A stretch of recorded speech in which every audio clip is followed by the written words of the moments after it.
Masih sedih? Masih galau? Masih ngerasa hidup kayak roller coaster?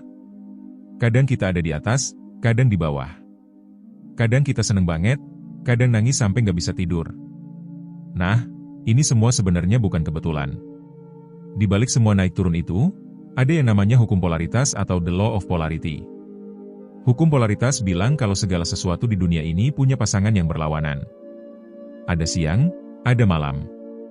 Ada panas, ada dingin. Ada senang, ada sedih. Ada kaya, ada miskin. Artinya, semua masalah yang lo hadapi sekarang, sebenarnya juga bawa potensi kebalikannya. Jadi kalau lo lagi ada di titik terendah, itu bukan akhir. Itu justru awal dari naiknya lo ke atas. Gue mau cerita soal Rudy. Rudy ini temen gue dari kecil. Dia orangnya ambisius, kerja keras, tapi suatu hari bisnisnya ambruk. Hutang numpuk, rumah disita, keluarga pun goyah. Rudy depresi. Tapi di titik paling gelap itu, dia mulai mikir. Kalau ada jatuh, pasti ada bangkit. Akhirnya dia belajar hal baru, mulai usaha kecil-kecilan, dan sekarang pelan-pelan dia balik lagi berdiri. Apa yang ngebantu dia? Dia ngerti kalau hidup nggak cuma soal menang atau kalah, tapi soal terus bergerak. Dia ngerti hukum polaritas ini. Kalau kita tarik ke ajaran Islam, sebenarnya ini mirip. Allah bilang dalam Al-Quran, sesungguhnya bersama kesulitan ada kemudahan. Jadi, setiap kesusahan yang lo hadapi sekarang, udah sepaket sama kemudahan di baliknya. Tapi, kadang kita terlalu fokus sama masalahnya sampai lupa lihat jalan keluarnya. Dari ajaran leluhur juga banyak banget petuah yang sejalan. Orang Jawa bilang, urip iku mung mampir ngombe, hidup itu cuma mampir minum. Artinya, jangan terlalu larut sama kesusahan. Semua bakal berlalu. Orang tua dulu juga ngajarin, kalau abis hujan pasti ada pelangi. Ini cara mereka ngajarin hukum polaritas tanpa istilah keren. Gue tahu, banyak dari lo yang sekarang lagi kelilit hutang, lagi berantakan hidupnya. Rasanya kayak nggak ada pintu keluar. Tapi coba tarik napas. Lihat sekeliling. Kalau lo bisa kenal rasa sakit, artinya lo juga bisa kenal rasa lega. Kalau lo bisa ngerasain pahit, lo juga bakal ngerti gimana rasanya manis. Jadi jangan tutup mata dari kemungkinan baik yang bakal datang. Ada momen-momen di mana kita butuh denger ini, dan ini penting. Kadang lo nggak butuh solusi instan. Lo cuma butuh tahu, ini semua nggak akan selamanya. Gue inget banget waktu gue sendiri ngalamin masa susah. Gue denger orang bilang, tenang aja, nanti juga beres. Saat itu gue mikir, apaan sih, gampang banget ngomong. Tapi ternyata, waktu ngebuktiin kalau iya, semua beres. Pelan-pelan, satu-satu, asal gue nggak nyerah. Dalam hidup, kalau lo mau ngeliat terang, lo harus ngerti gelap. Kalau lo mau ngerti kebahagiaan, lo harus kenal sedih.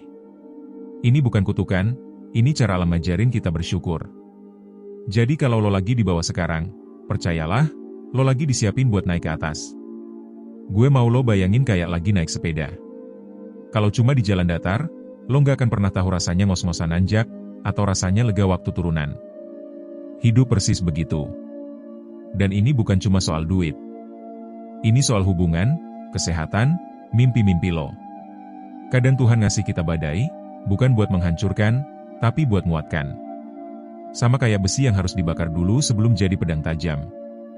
Jadi jangan ngerasa Tuhan gak adil. Jangan ngerasa hidup ini zolim. Karena di balik semua ini, ada pelajaran besar yang lo gak akan dapat kalau hidup lo mulus-mulus aja. Gue pengen lo ingat satu hal. Jangan pernah nyerah. Gak ada malam yang gak berakhir pagi. Gak ada luka yang gak bisa sembuh. Dan gak ada kesalahan yang gak bisa ditebus. Lo selalu bisa mulai lagi. Kalau sekarang lo lagi susah, coba tanya ke diri lo, apa yang bisa lo pelajari dari ini? Apa yang bisa lo perbaiki? Siapa yang bisa lo minta tolong? Karena kadang, bantuan itu gak datang dari langit. Kadang dia datang dari tetangga, dari teman, dari keluarga. Tapi lo harus mau buka hati. Gue juga pengen lo mulai belajar bersyukur. Gak gampang, gue tahu. Tapi mulai dari yang kecil. Bersyukur masih bisa bangun pagi, masih bisa makan, masih bisa dengar suara orang yang lo sayang. Karena dari syukur kecil itu, nanti kebesaran bakal datang. Jadi, Mulai sekarang, apapun masalah lo, bilang ke diri lo, ini bukan akhir. Bilang, gue lagi belajar. Karena saat lo berhenti ngelawan hidup, dan mulai ngertiin alurnya, lo bakal ngeliat peluang yang sebelumnya ketutup sama rasa takut. Terakhir, gue mau ngingetin lo buat gak jalan sendirian. Cari komunitas, cari temen cerita. Kadang obrolan kecil bisa jadi cahaya di tengah kegelapan. Kalau lo ngerasa obrolan ini berarti buat lo, jangan lupa follow, subscribe, like, share. Siapa tahu ada temen lo di luar sana yang lagi butuh denger ini. Kita nggak pernah tahu seberapa besar dampak dari satu kalimat sederhana. Jadi yuk, sebarkan kebaikan ini bareng-bareng.